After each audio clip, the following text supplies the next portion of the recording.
This is going to be part 2 of our visit to Fort Humboldt here in Eureka, California.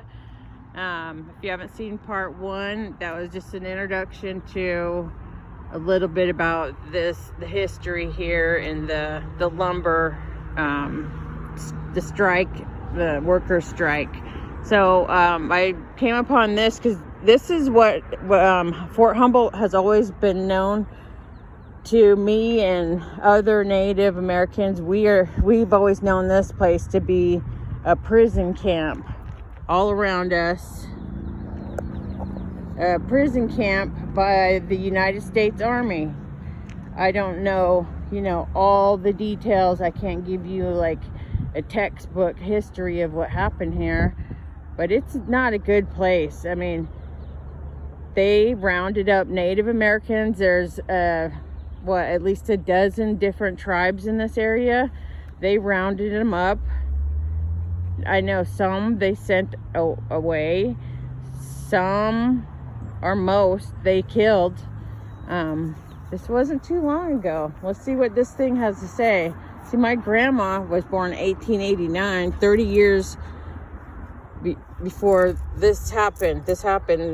And my grandma makes these baskets. So this touches close to home. These are my ancestors. And when I read about this stuff, it really hits home. But let's talk about this. In late spring of 1860, federal troops went east to fight the Civil War. State militia took over the fort, and the pressure mounted for removal of the region's native people.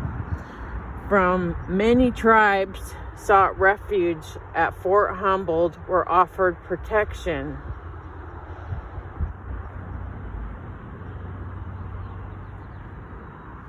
I don't know what made them think they'd be protected here when there was a war and there was bounties on our heads. So I don't know if that was misconception.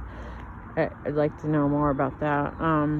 The limited number of troops renders it impossible to detail a sufficient guard to safely keep the large body of Indians now here and constantly accumulating. The fact, together with the frequent complaints from Indians about beatings and rapes, rendered, in my judgment, necessary to take measures to suppress this evil. At the same time, secure the safe custody of the Indian prisoners. Accordingly, I ordered the construction of a circular corral, now completed, 80 feet in diameter and 10 feet high, to be built of 2-inch plank, 12 feet high, standing upright, and 2 feet in the ground. Lieutenant Colonel James M. Olney,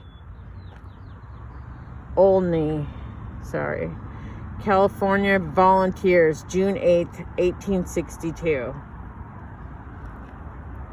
So, I don't even know what to say about that, but to do that to women and children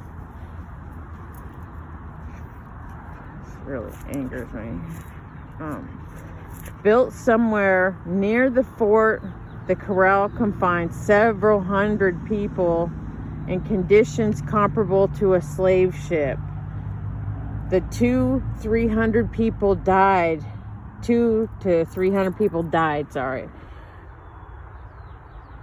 After 3 months, a surgeon's objections helped put it into the corral.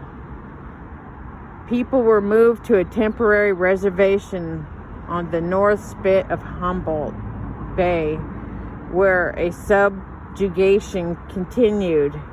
Although we do not know the exact location of the corral, Fort Humboldt is still considered a genealogical site by many Native Americans.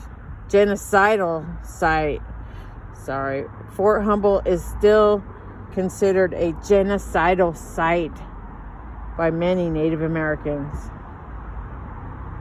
Wiyot people called the site of Old Fort Humboldt Jawitchguri. lying down and drawing up to your knees.